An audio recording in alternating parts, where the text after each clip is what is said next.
Scorpio, this is your weekly tarot card reading from Born Without Boundaries Tarot. It is for Scorpio sun, moon, and rising sign. Please remember to subscribe to the channel and ring that notification bell so that you know when I upload your favorite content. Scorpio content comes out every single Tuesday at 9 a.m. Pacific time. Guys, thank you so much for your love and support. Your constant devotion to the channel is what makes this channel so strong. If you want to join me for daily tarot card readings, I'll attach a link above to my second YouTube channel, Astrology Motivation, where I do live chat daily tarot every single, Monday through Friday, throughout the work week. Let's get into the cards. It's interesting because this is just a perfect card. You're very close to achieving your goals. Gibbous Moon. And this isn't even in the right deck. This is from the Moonology deck. And this is the Spirit Animal deck that it just was stuck in here. But you know what? Happens for a reason. Didn't even realize it. Popped right out. Why is this so important to you right now? Because you are almost there. If I look at the astrology, which of course I did, Pluto, the tension around Pluto has dissipated, but Pluto is still in opposition to the sun through the beginning of next week, so the end of this week. So I would say Tuesday, Wednesday of this coming week. So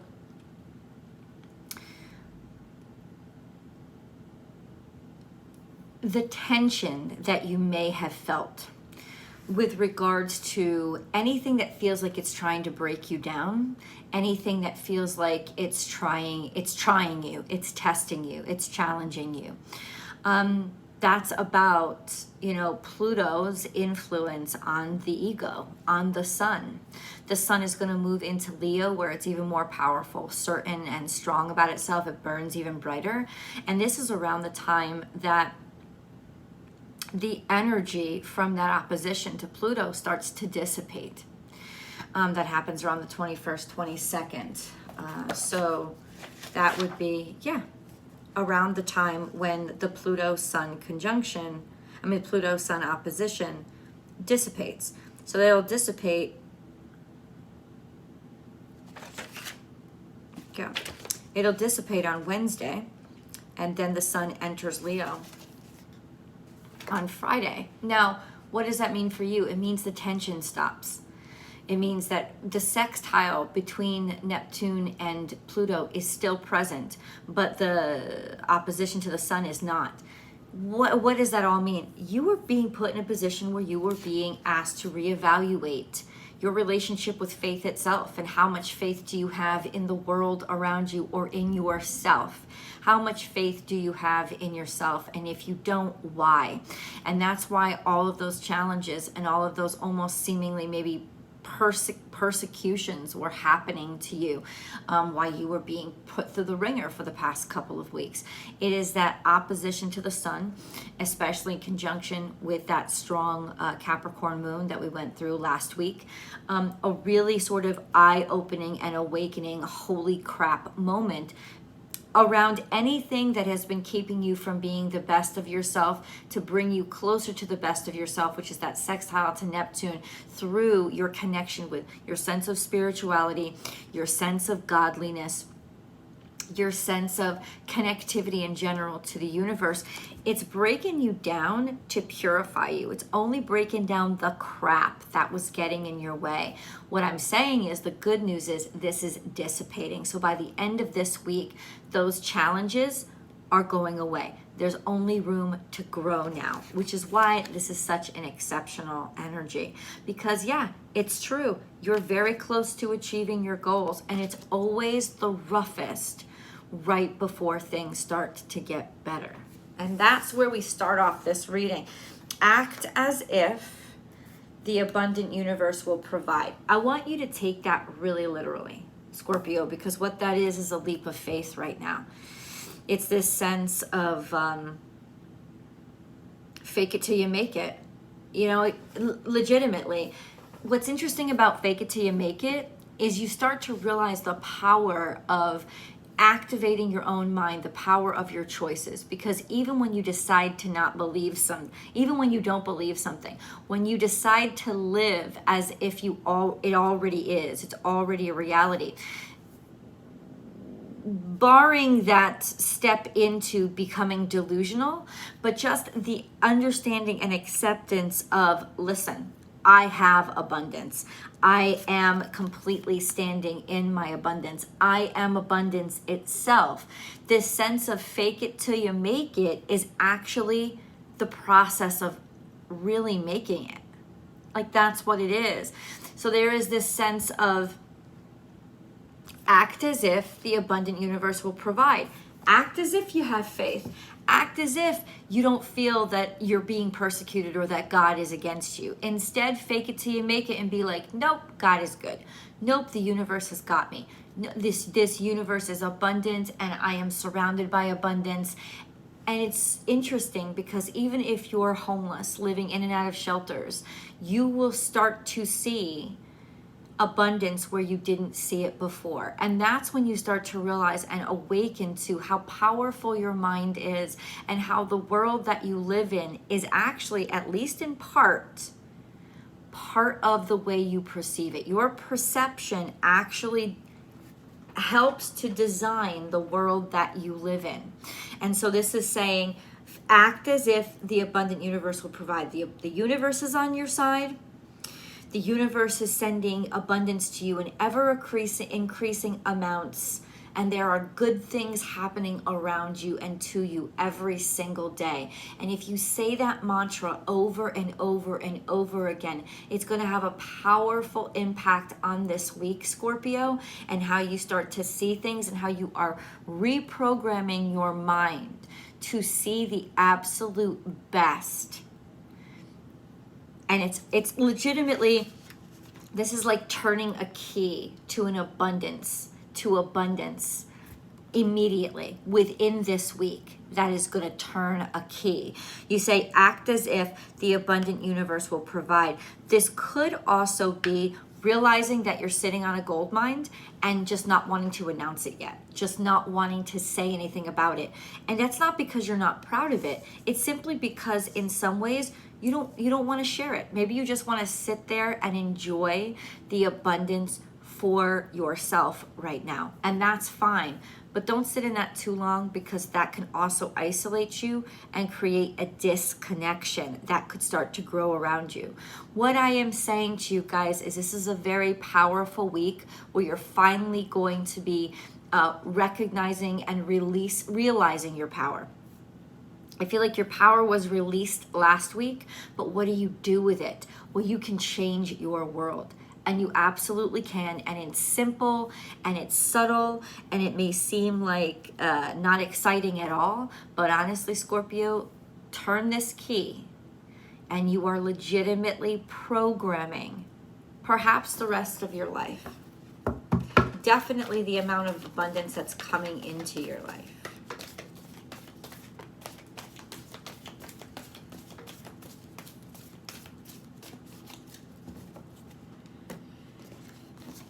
We have sometimes life stings, and don't you know it?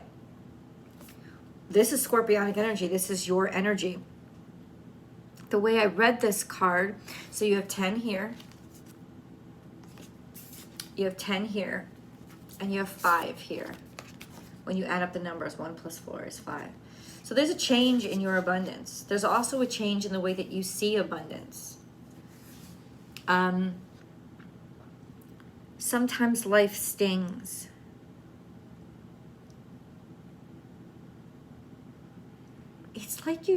It's like seeing the abundance even when there's still little bits of pain. Or that pain itself.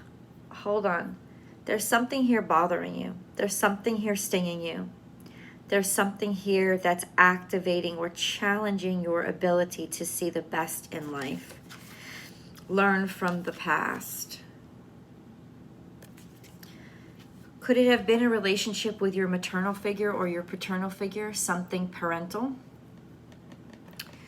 This could be just this sense of acceptance that you can't change the past. The past doesn't exist. The past isn't a reality. The past is just an elevated form of fantasy. That's what memory is. Because even though you think you went through it, you don't remember it how it was actually happening. You remember it from your perspective and your interpretation of it. And then when you look back at it, there's all these other things your mind adds in. So in reality, memories are fucking fantasies. Memories, not feelings. So if you're talking about the memory that is the emotion that is still in your body, what does that mean? It means that you've not released it. You've not allowed yourself to feel it. So it's sitting there and rotting you on the inside. And that's what's going on. That's what's happening. And a lot of times it's not a feeling, but it's a lack of feeling or a lack of connection that it floats around. And instead of just letting it go and accepting, hey, I couldn't count on this person, or this person did this to me and treated me badly, and letting that flow, letting that keep moving, it stays stuck. It stays stuck. I call it also a trauma loop. So this is definitely this sense of it's this event or this circumstance or situation, this pain that, or this memory that is keeping you from seeing the abundance, or keeping you from feeling secure with the abundance that you have. That's what it is. This is getting to the root of it. And I honestly feel that once you confront this, life changes for you. Life changes for you. Learn from the past. Learn from pain that's come from the past. This is also a realization or an awakening, an awakened moment.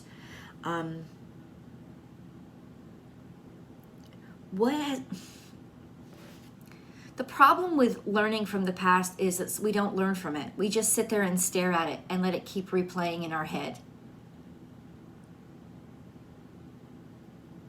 That's the issue, and that's the sting. But it's saying, listen, this is something that maybe your parents suffered from too. This is something that maybe they struggled with as well. So it seemed almost natural when you were young. You grew up in this, and then ultimately it stayed a part of your life. So it seems like this is a generational sickness, some form of generational illness or sickness. Act as if the abundant universe will provide. The universe isn't going to take care of this for you. This is complete and total understanding and recognition of the fact that it's wrong. It's been happening. It continues to happen. And now you're a participant in it. This is both Taurus energy as well. This is what's been keeping you from your abundance exploding.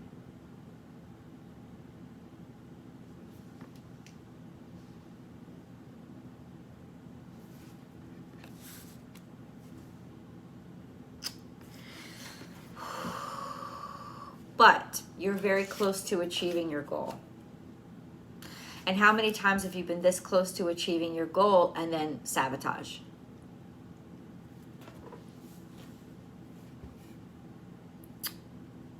This is it. This is what's tripping you up. Okay. So how do we move on from this?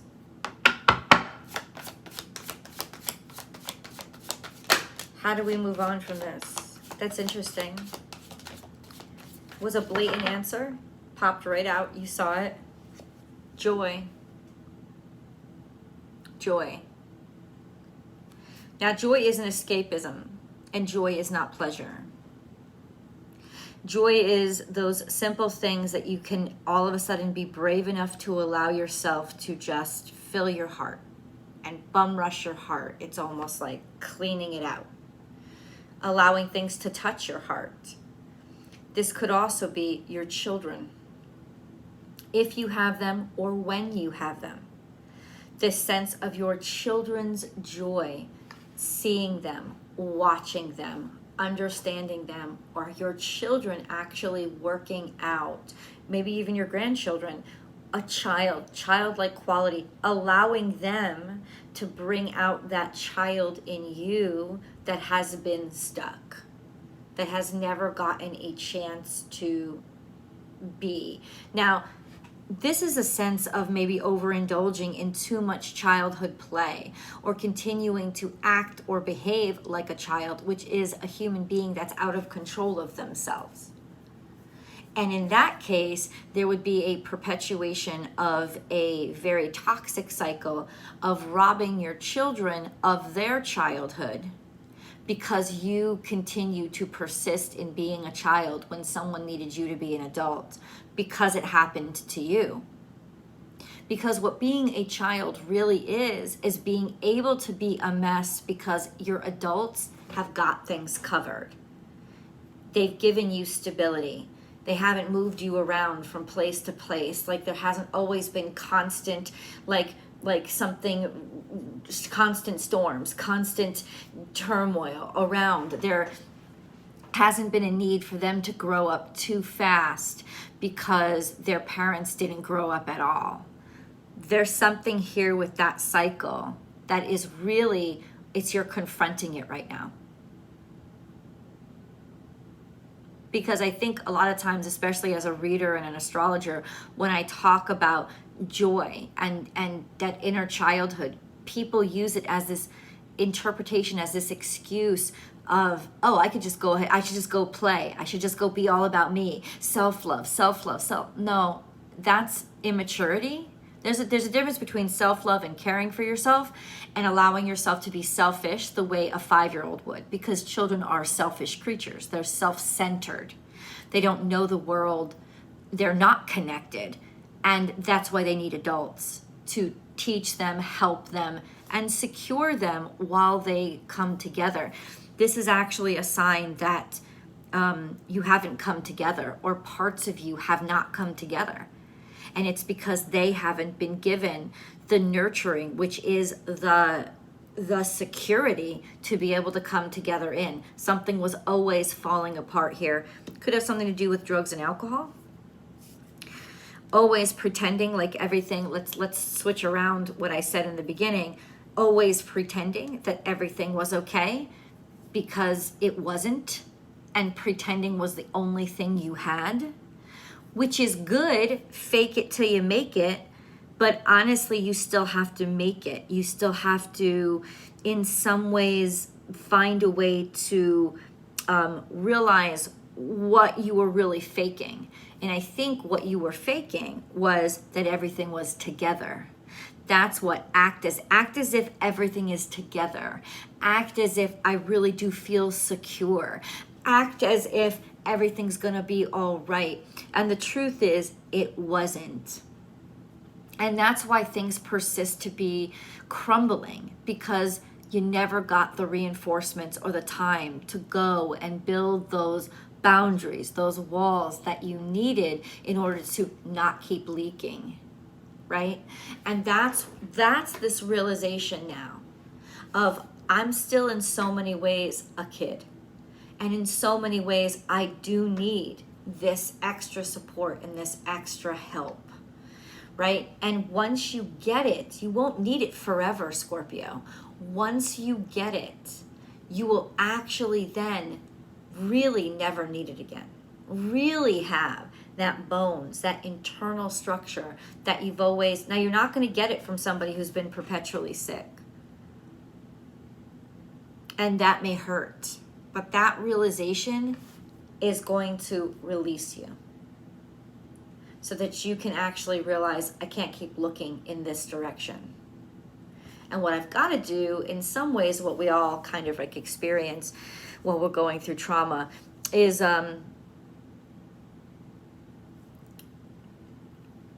parent yourself. So give yourself the structure that you need. Give yourself the structure that you need. Let's continue. What else do you need? It's interesting that I keep pulling from the Earth deck. And you have so much Earth energy here. Earth means structure. Earth means, yeah, home. This is about home. This is about being taken care of or taken care. It's almost like in some ways you have been giving, but been giving in secret. Been trying to be like this private or secret helper, this person that helps to care for, nurture, take care of. This is Capricorn. That's interesting. This is Capricorn and Cancer energy. So this is legitimately father and mother energy.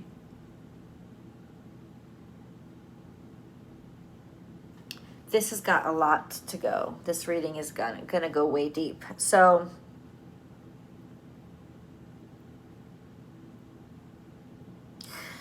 you know, it's like, even especially if you're a parent, if you have mothered yourself, if you've mothered your children, father, mother, parent to your children,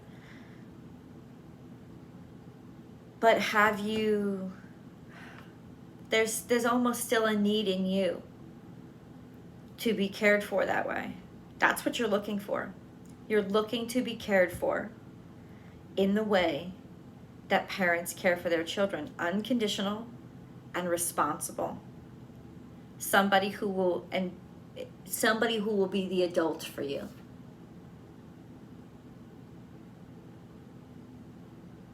There's something to do with parenting here. And I don't know if you're always attracted to people who need to be parented, because in some ways you're trying to fulfill that need for yourself. But that's not how it works. By being attracted to people who need to be parented, you're draining yourself even more. You're draining yourself even more. Or by being in a relationship where somebody wants to parent you, there's probably constant clashes because you constantly resist, and there's constant dissonance in your relationship. But the truth is, you sought that person out for a reason. You actually need the structure they're going to give you, but you persist to resist. And it's that resistance that's actually going to dissipate, so that you can just be open and trusting of where God's trying to lead you. Let's go to the extended.